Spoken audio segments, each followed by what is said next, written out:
જે સરપંચશ્રી આજરોજ જે તમારા પર હુમલો થવાની ઘટના બની હતી, શું છે સાચી હકીકત? આજરોજ જે મારી પર હુમલો થયો, હું સવારે ઘરથી નીકળ્યો, મારી છોકરીને રૂટિનમાં મેં ટ્યુશન મૂકવા જતો હતો.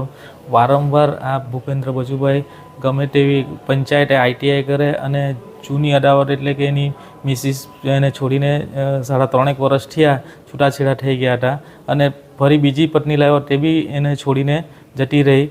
અને આ બધી અદાવતમાં રોજ મારી પર આક્ષેપો કરે અને ખોટી અરજી કરે. અમે પંચાયત તરફથી બધી જ અમે એને જવાબો આપેલા, પરંતુ વારે ઘડી મને હેરાનગતિ કર્યા કરે. અને આજે ટ્રાફિક હોવાથી ગાડી ધીમી પાડતા એને એનો ભાઈ બંને ધસી આવી ગાડીના આગલા ભાગમાં પથ્થર મારી, જેથી કરીને હું ગાડીમાંથી ઉતરી પડ્યો અને મારા પર હુમલો કર્યો. હુમલામાં આપના ઉપર હુમલો થયો છે, ત્યારબાદ આપણે કોઈ ફરિયાદ કે એવું કંઈ નોંધાયું છે? ત્યારબાદ મને માથાના ભાગે ગંભીર ઈજા થઈ હતી, તેથી હું સારવાર માટે હિલફર્સ્ટમાં ગયો અને ત્યાં CT સ્કેન કરાવી ભાનમાં આવી. હાલમાં અત્યારે હું આ સરકારી હોસ્પિટલમાં દાખલ છું અને પોલીસે મારું સ્ટેટમેન્ટ અહીંયા આવી લીધું છે.